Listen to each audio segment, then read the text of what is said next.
Hello guys! Ito yung second day na travel look namin dito sa Taiwan. Ang plano namin ngayong araw ay pupunta kami sa National Museum of Marine Biology and Aquarium. Pagkatapos namin gumala mamaya, ay pupunta naman kami ngayon sa hotel para mag-check-in. Pero guys, ang check-in namin ay sa Kenting pa. So medyo malayo pa ang biyahe. Hi guys! Ako nga pala si Daisy, isang OFW dito sa Taiwan na walang ipon. Charing! Sa mga gustong pumunta dito, ito yung address niya. Ibibigay ko sa inyo guys.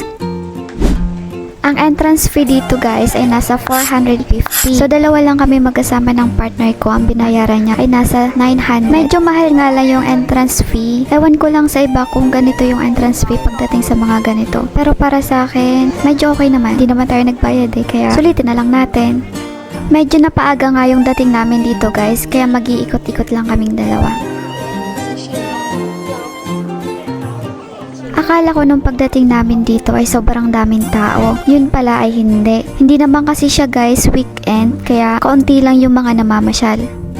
Guys, kung mahilig ka nga sa mga isda, sa mga ganito, ay pwede kang pumunta dito. Marami din dito guys na mga namamasyal katulad ng mga Pinoy, mga ibang lahi. Marami rin naman mga taong pumupunta dito. Pero guys, sa mga nakikita ko dito, ang kalimitang pumupunta sa mga ganito ay yung may mga anak talaga kasi mas fan sila sa mga isda, sa mga ganito. Kaya maraming pumupunta dito, may mga pamilyado na.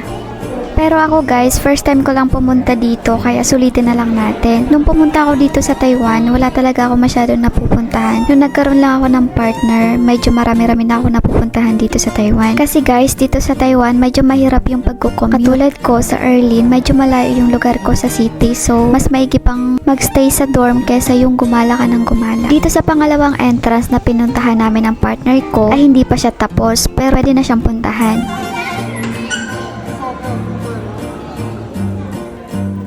Ikot-ikot lang ulit kami dito, tapos meron ka makikita mga souvenirs. Pwede kang bumili para sa mga kaibigan mo, sa mga katrabaho mo. Pero bumili ako dito guys ng kakaunti lang para sa mga roommate ko.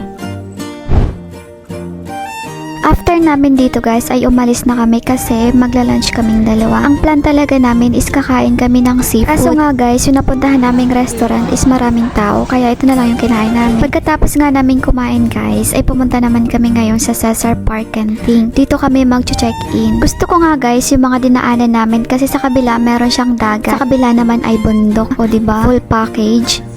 Perfect!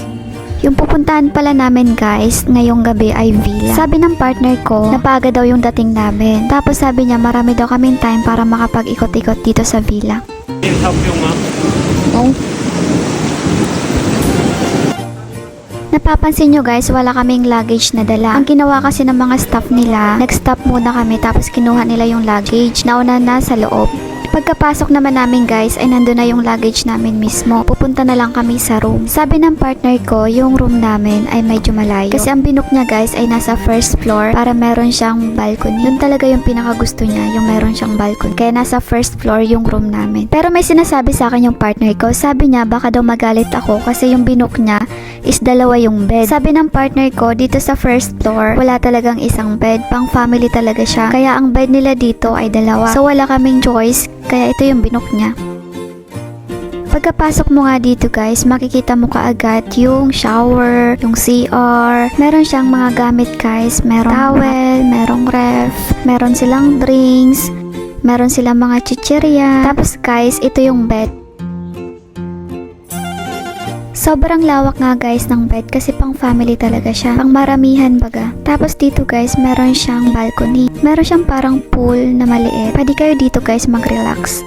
Ito nga yung pinaka gusto kong part, yung parang balcony tapos may garden. Tapos guys, ito meron siyang pintuan, pwede kang pumunta sa likod. Guys, pagdating nga namin dito ay sobrang lamig. Sabi ko sa partner ko kung pwede mamaya na lang tayo mag-ikot. Sabi naman ng partner ko, kapag mamaya tayo mag-iikot, gabi na so hindi mo siya makikita. So nag-ikot-ikot na lang kami dito sa labas. Meron pala sila guys na pool. Pwede ka dito guys mag-swimming, lalo na pag may family ka. Yung swimming pool pala guys is libre lang. Pwede ka dito mag-swimming, kaso nga lang may oras. Tapos kung gusto mo naman mag-swimming, meron naman silang mga gamit dito, pwede ka namang manghiram. Sabi ko nga sa partner ko kung pwede kaming maligo mamaya, kaso nga lang sabi ng partner ko, wag na lang daw kasi nga baka daw magkasakit kasi sobrang lamig. Edi guys, ang ginawa na lang namin dito ay nag-ikot-ikot na lang kami sa villa kasi malawak naman siya. Hey ma, baby. Tinatanong ko nga yung partner ko dito kung pwede kami pumunta dito. Sabi niya naman pwede naman daw. O diba? Ang sosyal na mga pinupuntahan namin. Guys, hindi ko to mararanasan kung hindi dahil sa kanya. Sabi ko nga sa kanya, ngayong vacation namin, ipupunta lang kami sa mga simple lang. Kasi nga guys, sobrang mahal ng mga hotel dito. Kaya sabi ko sa kanya, kung magbubook siya, yung simple lang. Ang katwiran naman ng partner ko, minsan lang daw ako gumala kay sulitin na. Ang sa akin naman kasi guys, isang gabi lang naman talaga kami nag-i-stay dito. Tapos, aalis na ulit kami, pupunta na naman sa susunod na destination. Kaya sobrang gastos. Kaya sabi ko sa kanya, kung magbubook, yung mura lang. Sabi niya nga sa akin, ito daw yung pinakamura daw na nabook niya. Sabi ko, mura pa ba to? Parang sobrang mahal. Pero sabi niya sa akin, wag na daw ako magreklamo, i-enjoy ko na lang daw, ay pambihirang taong to. Pagkatapos nga namin dito guys mag-ikot, sabi ng partner ko ay pupunta kami sa beach. Di pagkatapos namin guys, pumunta kami sa room namin para magpalit ng damit kasi pupunta nga kami sa my beach.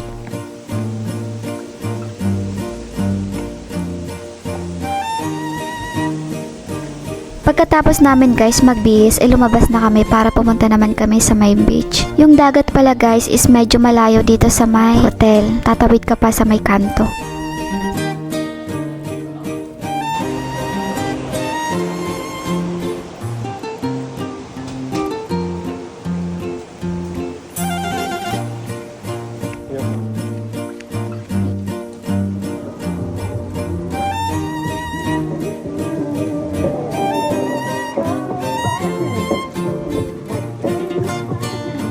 Dito pala guys is para siyang beach bar. Pwede kang uminom, may libre naman silang inumin. Kaso nga lang kaming dalawa, ang plano lang talaga namin ay tumingin ng sunset.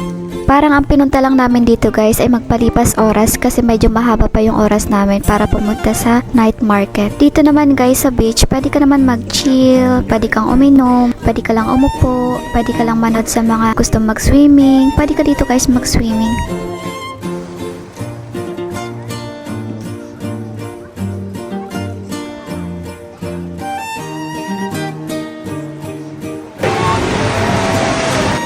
Được 5 giờ. You like ma?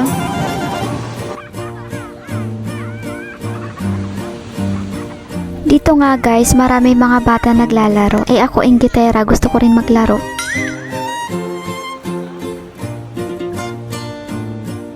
Pagkatapos naming tumambay dito guys sa may beach bar, umuwi na kami sa hotel. Kasi mamaya pupunta naman kami sa night market.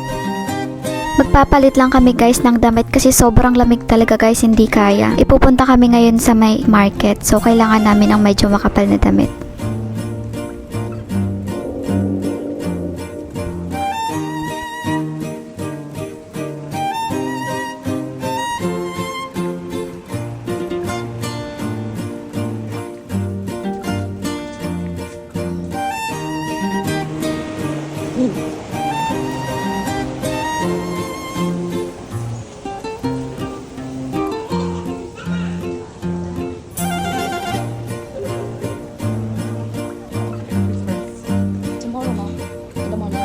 Pinapapili ako ng partner ko kung saan ko gustong kumain. Sabi niya kung gusto ko daw sa night market o dito lang sa hotel. Sabi ko mag night market na lang tayo, total nandito na rin naman tayo, puntahan na lang natin.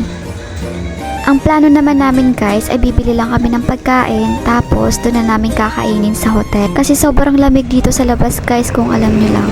Kinaganda dito guys sa night market, marami kang pwedeng piliing pagkain. Kaya mas pinili namin bumili na lang dito.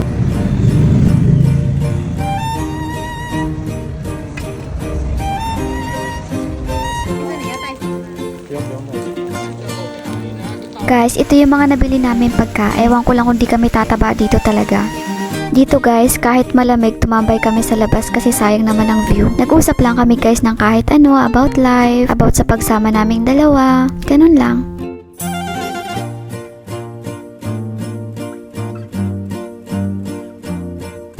Pagkatapos naming tumambay sa labas guys, ay naligo na kami kasi bukas, maaga pa yung alis naming dalawa.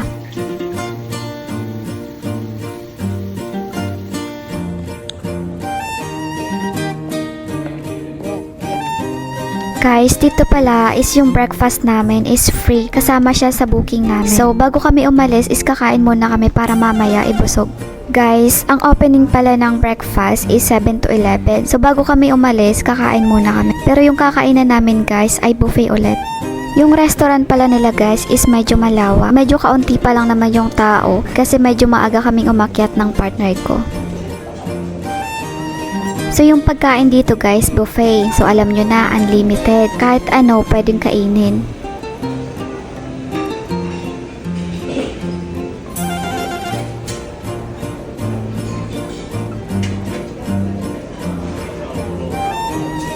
Dito guys, marami kayong pagpipilian, merong mga bread, kung gusto nyo magkanin.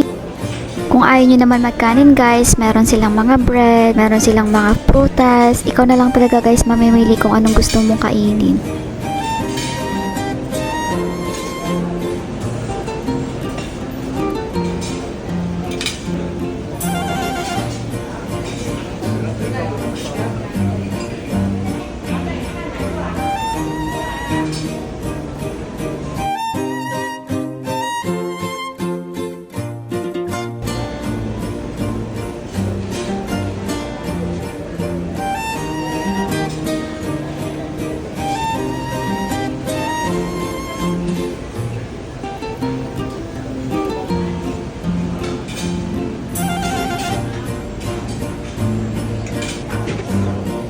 Pagkatapos namin guys kumain, ipumunta lang kami sa labas. Nag-sightseeing baga.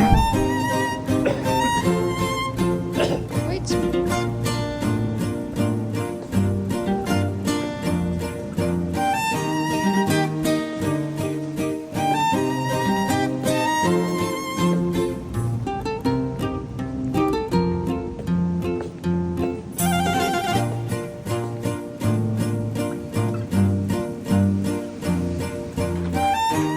Pagkatapos namin guys kumain, ibumaba na kami para mag-check out. Kasi aalis na kami, pupunta naman kami sa next destination namin.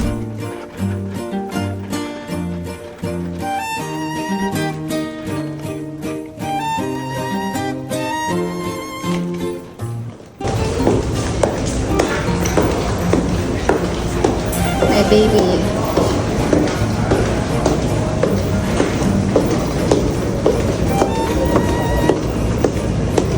Guys, maaga kami nag-check out. Ang check out talaga namin is 11 AM. Pero nag-check out na kami ng mga around 8 o'clock. Kasi nung gabi, hindi kami nakatulog talaga ng maayos kasi yung partner ko, kinagat siya guys ng mga insekto. Yung bed kasi guys is may bed bugs. Hindi ko alam kung saan nanggagaling ba yun. Pero guys, ginawa naman ng paraan ng mga staff. Pinalipat kami sa isang room. Pero yung partner ko hindi na siya nakatulog kaya nag-check out na lang kami ng maaga. Umalis naman kami guys sa hotel. Okay naman na yung partner ko. Wala naman siyang pantal-pantal kaya wala naman naging problema.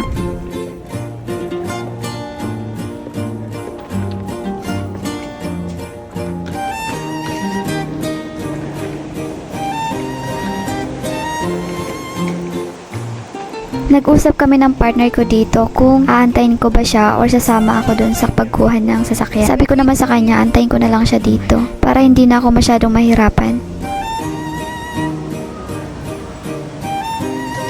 Hindi ang nangyari, tinulungan naman kami ng staff para ilagay yung mga gamit namin dito sa sasakyan. Medyo madami-dami nga yung damit naming dalawa dito.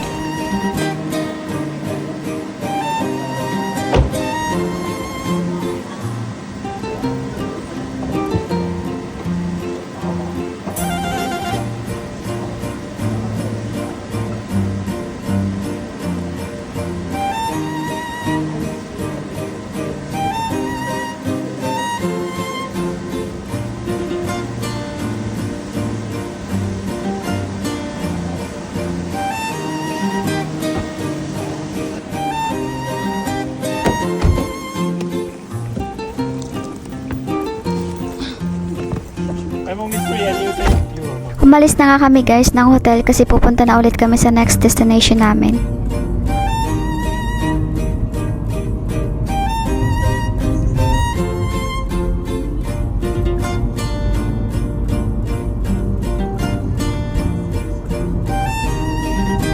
Nag-uusap nga kami dito ng partner ko. Sabi niya punta kami ng Starbucks kasi bibili daw siya ng kape. Kasi medyo inaantok siya, siya yung magdadrive. 今年巧克力可以一个红加吗？冰的，然后有杨枝大杯的。好，对对。So hanggang dito na lang guys. See you on my next video. Bye bye. Don't forget to follow and subscribe.